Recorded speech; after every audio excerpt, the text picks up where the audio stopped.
Asyhadu an la ilaha illallah wahdahu la syarikalah wa asyhadu anna Muhammadan abduhu wa rasuluh. Allahumma shalli wa sallim wa barik ala sayidina Muhammadin wa ala alihi wa sahbihi ajmain. Amma ba'd. Alhamdulillah, senang sekali saya bisa berada di Masjid Nurul Asri ya, betul ya? Ini daerah apa? Catur Tunggal, Pak, betul ya? Ah, ya. Alhamdulillah. Ini kayaknya bapak-bapak pada belum pulang kerja kayaknya. Masih kerja ya semua ya. Ya, saya Donitan. Mungkin buat Bapak Ibu yang belum kenal, nama saya Donditan. Tan itu marga saya. Ya, marga itu bahasa Tionghoanya se. Jadi saya Dondi Setan gitu, Pak. Bukan seton, Pak, ya setan. Nah, alhamdulillah saya datang ke sini bersama dengan tim dan teman-teman dari Yayasan Wasilah Amal Khairat dari Sumatera Barat ya. Dari Sumatera Barat. Oh, orang Padang berarti. Orang Padang. Wah, panggilnya Uda berarti ya. Udah. Udah. Alhamdulillah teman-teman kita dari Wasilah Amal Khairat ini sedang berjuang untuk membantu meringankan penderitaan saudara-saudara kita yang ada di Gaza, Palestina. Ya, Bapak Ibu mungkin sudah mengetahui bahwa banyak sekali saudara kita umat Islam yang ada di Gaza, Palestina sekarang sedang berjuang untuk hidup. Ya, bukan berjuang untuk beribadah, berjuang untuk hidup ya. Karena mereka sekarang memang sedang dalam keadaan yang sangat-sangat tidak baik karena invasi dan serangan dari pihak Israel ya. Kalau bidang saya bidang kristologi ya.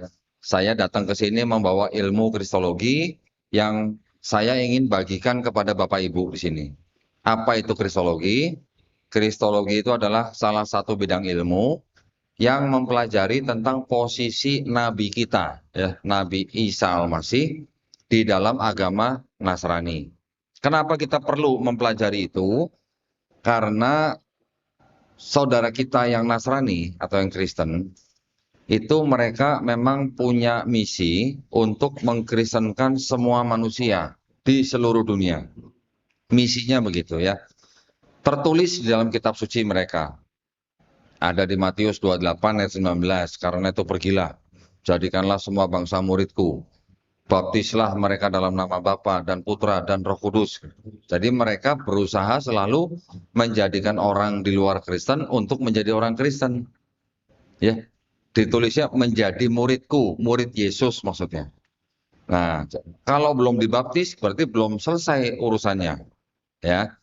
Kita umat Islam sebagai umat yang kita sangat mengenal dengan lakum dinukum waliyadin, agamamu agamamu agamaku agamaku, kita juga mengajak orang untuk masuk Islam, ya. Tetapi kita tidak ada paksaan di dalam Islam, ya. La ikraha fiddin. Demikian juga di dalam negara Republik Indonesia ini ada sebuah aturan. Aturannya yaitu keputusan bersama dua menteri, nomor 1 tahun 79, Menteri Dalam Negeri dan Menteri Agama, yang melarang orang untuk mensiarkan agama kepada orang atau kelompok yang sudah beragama. Nah, untuk itulah saya di dalam Yayasan Pembina Mualaf At-Tauhid, kami selalu berusaha untuk memberikan edukasi tentang dakwah kristologi ini. Ya, dakwah kristologi ini isinya itu adalah dakwah yang mengajak orang untuk bertauhid. Jadi kami menganggap dakwah kristologi adalah dakwah tauhid. Begitu ya. Demikian juga kami juga selalu berusaha mengadakan dialog-dialog dengan orang-orang Kristen, terutama dengan pendeta-pendetanya. Ya, saya diwajibkan untuk berdebat dengan pendeta minimal 1 tahun 2 kali. Debat secara resmi ya. Bukan debat online di TikTok gitu, bukan. Jadi kita debatnya debat terbuka, resmi, di tempat yang bagus, tempat tidur bagus, makan enak. Kita berdebat untuk memberikan edukasi kepada umat Islam, juga kepada siapapun yang berminat di dalam ilmu perbandingan agama ini. Nah, jadi kami di Yayasan Pembina Mualaf At-Tauhid ini, kami juga mendekati beberapa saudara-saudara kita yang ada di pondok pesantren, supaya kita juga bisa membagikan ilmu kristologi ini. Ya, saya juga alhamdulillah mengajar di sebuah Sekolah Tinggi Ilmu Dakwah Muhammad Nasir yang ada di Bekasi. Itulah upaya-upaya kami yang tujuannya adalah untuk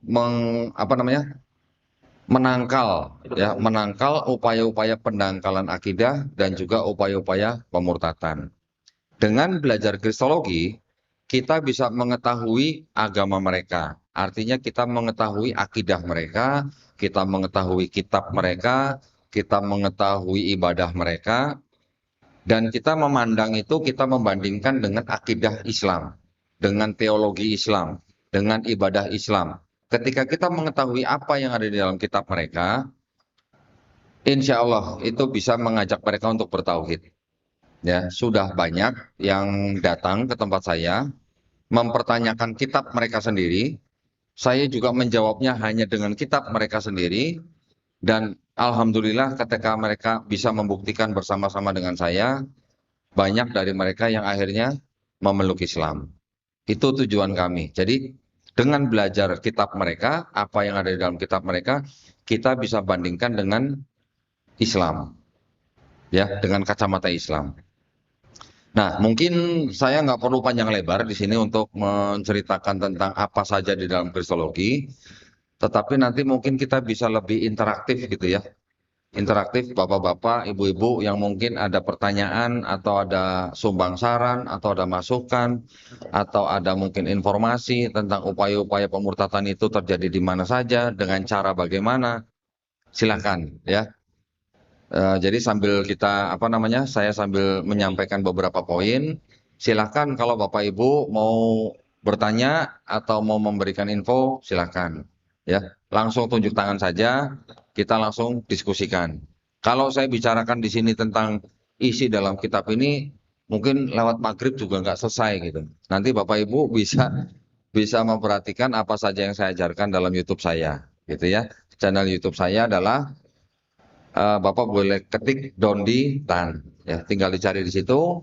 Semua istilahnya yang urusannya dengan kristologi sudah saya videokan, baik diskusi dengan pihak mereka ataupun ketika saya memberikan kuliah, itu pun saya rekam dan saya siarkan. Jadi setiap orang yang memang ingin belajar kristologi bisa mempelajari dari video-video tersebut, gitu ya. Kalau sekarang mungkin lebih baik saya cerita sedikit mengenai pengalaman-pengalaman kita ya. Ketika di Yayasan Pembina Mualaf At-Tauhid ini, kami berhadapan dengan para pemuka agama Kristen, di mana kami mengadakan debat itu harus sesuai dengan rambu-rambu yang ada di dalam Al-Quran. Di dalam Quran kita dilarang untuk menghina sesembahan mereka. Ya, di dalam Quran kita tidak boleh juga menghina orang lain. Kita juga tidak boleh menghina agama orang lain. Ya. Ada surat yang juga menyatakan bahwa lakum dinukum waliyadin. Silakan mereka mau beragama apa, kita beragama apa, kita tidak mengganggu, gitu ya. Jadi beberapa kali kami sudah mengadakan debat dengan para pendeta. Di dalam perdebatan itu kami punya aturan yang ketat. Ya, kami tidak boleh mengeluarkan kata-kata kasar, apalagi kata-kata yang menghina orang. Kami juga harus menggunakan timer, ya, jadi ngomongnya tidak boleh saling potong, aturannya ketat, dan semuanya diusahakan seadil mungkin ya, antara dua pihak, gitu ya. Dari hasil-hasil perdebatan itu yang kami tayangkan secara live di YouTube, alhamdulillah sudah memberikan dampak. Banyak orang menonton, kemudian banyak orang berpikir, terus kemudian mereka mendatangi kita, berdiskusi, alhamdulillah banyak yang sudah masuk Islam.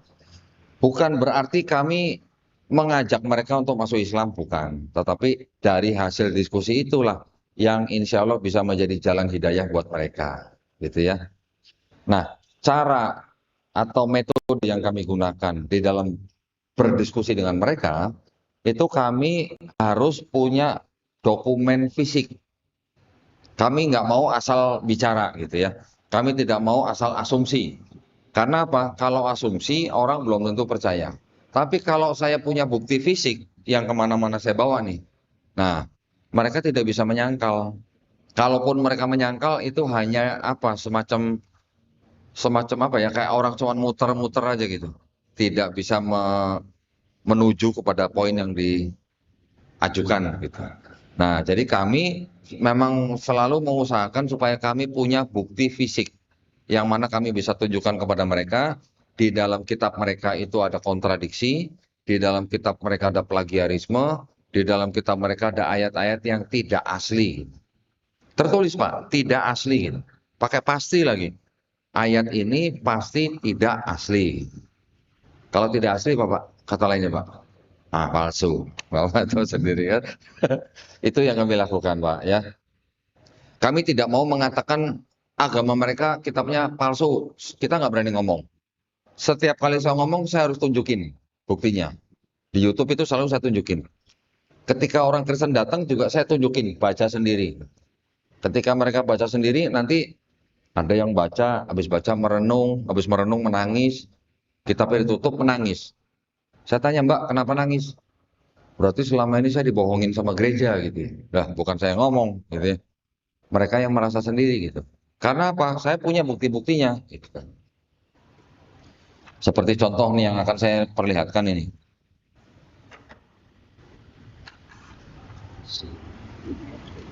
Nah, saya punya kitab mereka yang tebelnya segini.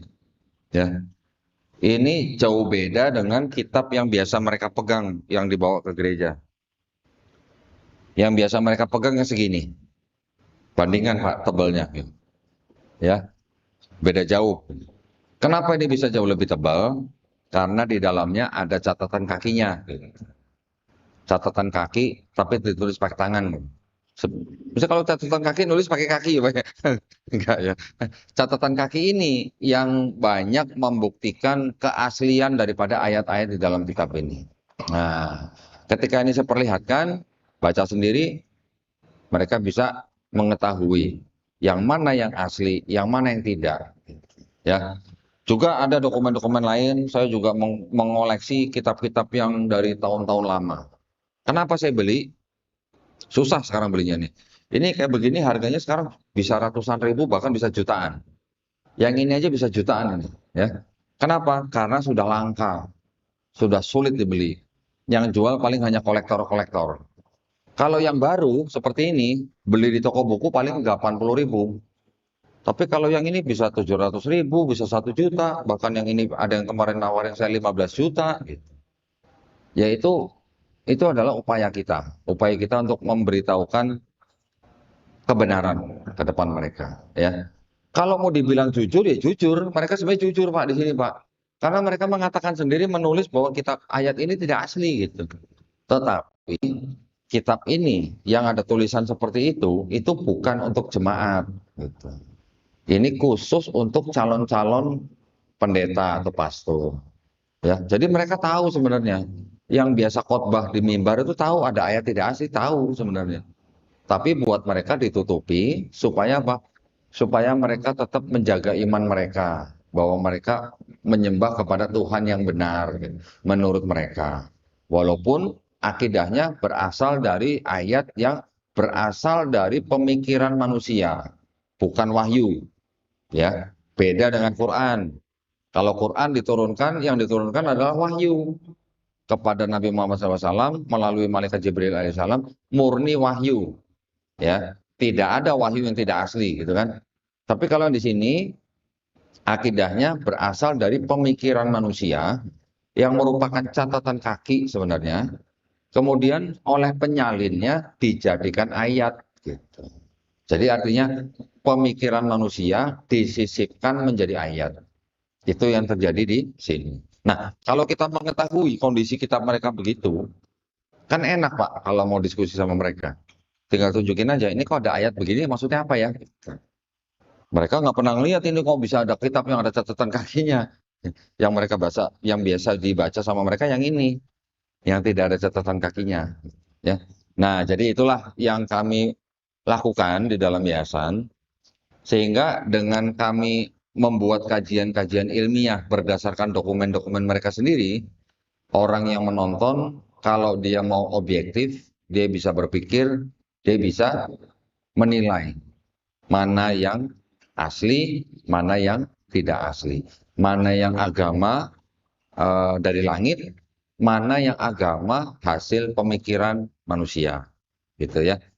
Cara-cara seperti ini memang sudah banyak dilakukan juga oleh teman-teman kita, tetapi kebanyakan teman-teman kita yang berdebat dengan orang-orang Kristen, itu yang kebanyakan mereka perdebatkan adalah mengenai Nabi Isa alaihissalam. Nabi Isa alaihissalam di Islam sebagai Nabi, Nabi Isa alaihissalam di Kristen atau yang disebut dengan Yesus Kristus disebut dengan dianggap sebagai Tuhan, itu saja yang diperdebatkan. Yesus Tuhan atau bukan. Ya, tetapi kalau saya mengetahui tentang teologi itu, tapi kalau saya lebih serak kalau saya bisa membuktikan dalam kitab mereka ada yang tidak asli. Satu saja di dalam kitab suci ada ayat yang tidak asli, buat saya sudah bukan kitab suci lagi. Sudah jadi apa, Pak? Kitab apa namanya? Ya, tetapi gini, kita sudah pelajarin gitu ya kitab mereka. Di dalam kitab mereka, saya masih bisa katakan bahwa di dalamnya masih ada kebenaran. Ya, masih ada kebenaran. Walaupun kitab ini aslinya dulu ditulis ribuan tahun setelah nabi-nabinya atau ratusan tahun setelah nabi-nabinya, tapi pesan-pesan yang dari Tuhan itu memang masih ada. Ya, contoh misalnya, di dalam kitab ini masih tertulis dalam bahasa Ibraninya yang ini. Nah, ya. Di dalam kitab ini kitabnya orang Yahudi. Nah, sampai kitabnya Yahudi aja kita beli. Kenapa kita beli? Untuk membuktikan bahwa separuh dari kitabnya orang Kristen itu berasal dari kitabnya orang Yahudi. Ya, bukan punya Kristen semua nih. Kalau yang benar-benar punya Kristen itu yang ini. Nah, kecil. Ya, ini yang disebut perjanjian baru. Yang dari sini menjadi separuhnya ini disebut perjanjian lama. Di perjanjian lama dan sebagian perjanjian baru itu masih ada pesan-pesan kebenaran. Contoh yang di sini dikatakan Adonai Elohenu, Adonai Ehad. Itu bahasa Ibrani, Pak. Bukan bahasa ngapak, Pak, itu ya. Itu artinya Allah Tuhan kita, Allah itu Esa. Sama nggak, Pak, dengan Kul huwallahu ahad? Sama. Ya, ada ahad, kita mengenal kata ahad, di sana mengenal kata ehad. Ehad bahasa Ibrani, ahad bahasa Arab. Itu masih sama. Di sini juga disebutkan lagi, Tuhan bukan manusia. Tuhan bukan anak manusia. Nah, kita membaca lam yalid walam yulad. Di sini juga disebutkan lagi, tidak ada sesuatu apapun yang menyerupai Tuhan di bumi. Walam yakulahu kufuwan ahad. Mirip gitu, sejajar, setara gitu ya. Tetapi setelah menjadi kitabnya orang Kristen ini, disinilah ada unsur-unsur penyembahan manusia, yaitu Yesus Kristus. Yesus Kristus ya disembah menjadi Tuhan. Kenapa? Karena dianggap Tuhan yang Maha Esa itu firman-Nya menjelma jadi Yesus. Itu yang berbeda dengan Islam. Di Islam, walaupun kita beriman bahwa Nabi Isa alaihissalam dilahirkan melalui perawan suci Maryam, tetapi Islam tidak menganggap Nabi Isa alaihissalam punya sifat ilahi. Ya, artinya kita tidak menyembah Nabi Isa alaihissalam sebagai Tuhan itu sendiri atau Allah Subhanahu Wa Taala. Tetapi di Kristen mereka menyetarakan ya Yesus Kristus dengan Tuhan yang Maha Esa. Itu perbedaannya. Bapak Ibu mungkin pasti punya lah teman-teman yang dari Kristen ya. Sedikit banyak pasti tahu akidah mereka bagaimana. Mereka mengenal yang namanya Trinitas gitu atau Tritunggal. Pernah mendengar ya Pak ya? Tritunggal ya? Mereka bilang Bapa atau Tuhan yang Maha Esa itu Tuhan, Yesus itu Tuhan, Roh Kudus itu Tuhan. Tapi ini bukan tiga Tuhan, tapi satu Tuhan gitu. Bingung nggak Pak? Paham nggak Bu? Bapa Tuhan, Yesus Tuhan, Roh Kudus Tuhan, tapi bukan tiga Tuhan, tapi satu Tuhan. Paham Mbak? Nah, itu mereka nanti akan menceritakan bagaimana mekanismenya. Yesus sebagai firman-Nya Bapa, yang tadi berasal dari Bapa, yang menjadi satu dengan Bapa, menjelma jadi manusia.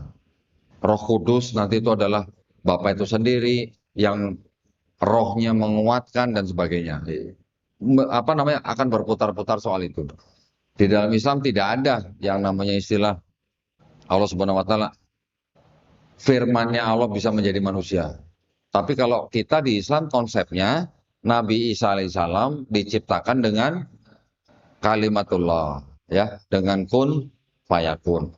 Walaupun lahir dari seorang perawan suci, karena itu adalah kuasa dari Allah Subhanahu wa taala. Dan manusianya bukan Tuhan. Nah, perbedaannya di situ. Dari mana Kristen kok akhirnya menyembah Yesus sebagai Tuhan?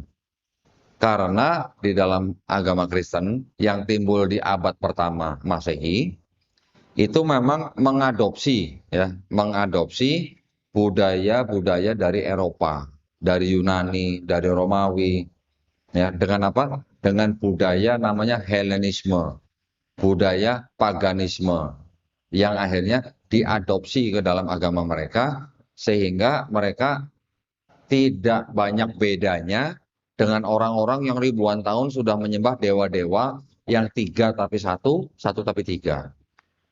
Pribadinya sama, tiga tapi satu, satu tapi tiga.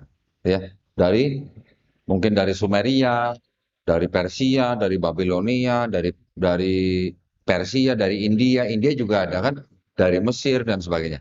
Daerah situ memang daerah-daerah yang sudah terbiasa menyembah dewa-dewa yang tiga tapi satu, satu tapi tiga. Sebutannya triad. Gitu. Ya, jadi boleh dikatakan Kristen itu sebenarnya penerus agama-agama sebelumnya yang menyembah dewa-dewa yang tiga tapi satu, satu tapi tiga. Itu sekelumit daripada singkatnya ya, daripada kepercayaan saudara-saudara kita yang Kristen. Dan kita di dalam Islam, kita diajarkan untuk bertoleransi. Betul ya? Tetapi toleransi hanya untuk ibadah saja. Tapi kalau untuk akidah, boleh nggak toleransi? Boleh nggak Pak toleransi akidah? Nggak boleh. Ya. Mengenai akidah, final, Islam tidak boleh bertoleransi. Tapi kalau bertoleransi tentang ibadah, kemasyarakatan, sosial, itu monggo. Kita bisa bermuamalah dengan siapa saja. Ya. Tetapi kalau masalah akidah, kita tidak boleh bertoleransi. Nah, Bapak Ibu pasti juga sudah mendengar bahwa kalangan mereka yang mengajak orang lain banyak sekali modus, gitu ya. Modusnya apa saja? Bisa lewat pernikahan. Nikahnya masuk Islam dulu. Setelah menikah 1 bulan, balik lagi ke agama mereka. Anak istrinya nanti diajak masuk agama mereka. Itu sering, itu banyak ya. Juga bisa melalui pendidikan. Di dalam pendidikan, orang yang beragama lain, walaupun tidak diajarkan agama mereka, tapi karena lingkungannya bisa menjadikan orang itu masuk agama mereka. Begitu juga nanti di bidang kesehatan, ya, di rumah sakit, orang yang sakit butuh biaya dibantu, syaratnya masuk Kristen, bisa begitu. Dan banyak yang lain, bisa melalui pariwisata, bisa melalui bencana alam, bisa melalui macam-macam, ya. Artinya mereka selalu berusaha untuk mengajak orang di luar agama mereka untuk masuk agama mereka, ya. Kira-kira ada yang mau ditanya sampai di sini? Silakan. Baik, Monggo, kita Pak. buka. Silakan. Waalaikumsalam. Oke, ini Mas. Atas kesempatannya, tadi dikatakan oleh Koh Dondi bahwa agama Kristen itu adalah penerus dari agama-agama sebelumnya.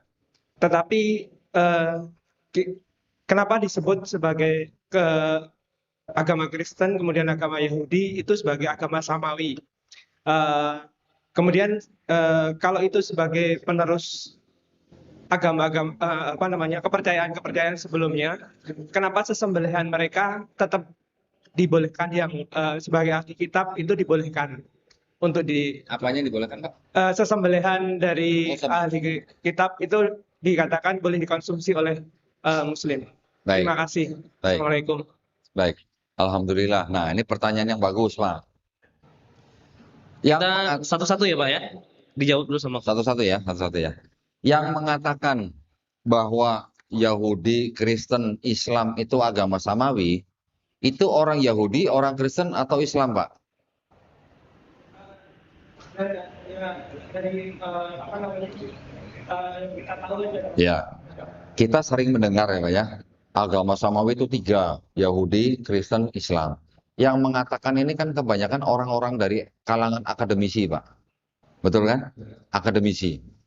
Orang-orang yang mempelajari dengan keilmuan gitu, yang umum, tapi bukan dari agama itu sendiri gitu.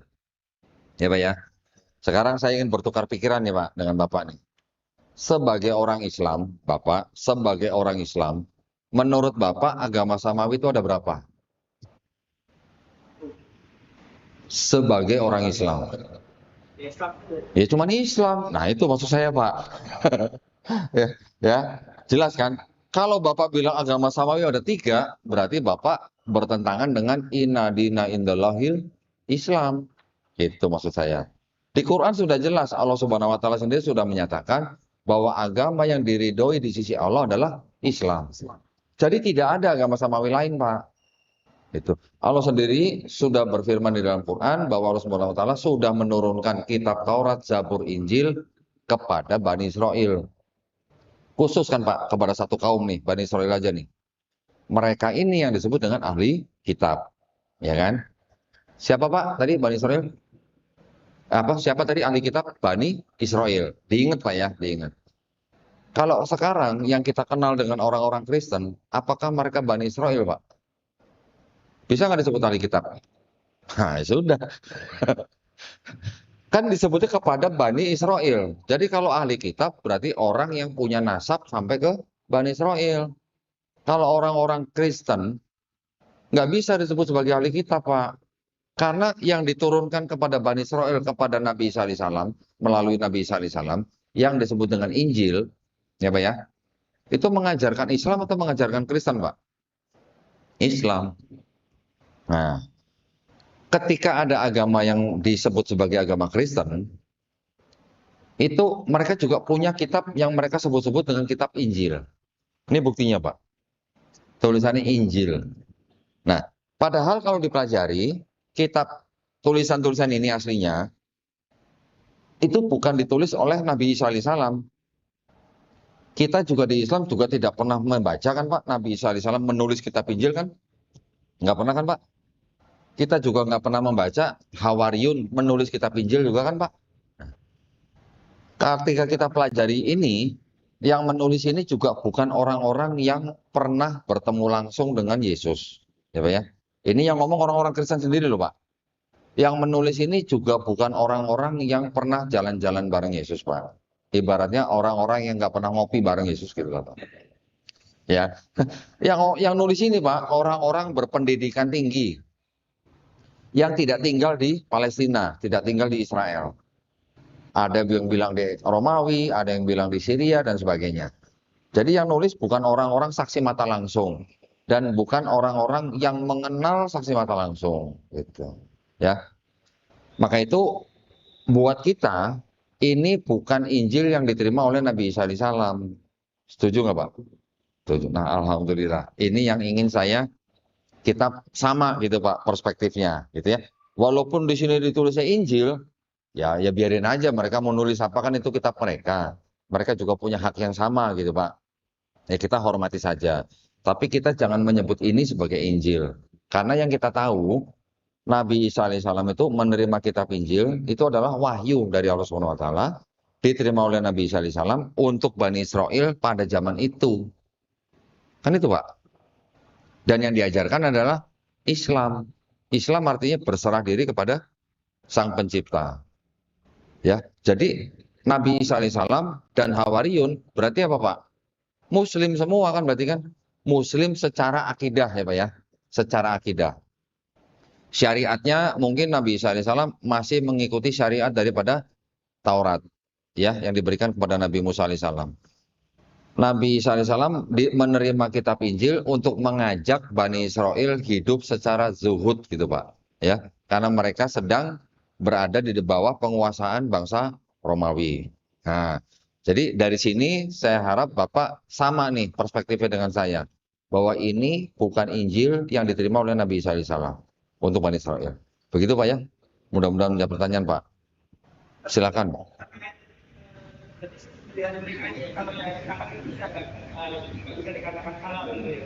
Kalau sekarang yang Kristen tidak bisa disebut sebagai ahli kitab, Pak. Nah, kalau yang Yahudi kita masih bisa sebut sebagai ahli kitab. Masih bisa disebut sebagai ahli kitab. Karena yang disebut ahli kitab kan yang menerima Taurat, Zabur, Injil. Nah, saya tambahin sedikit.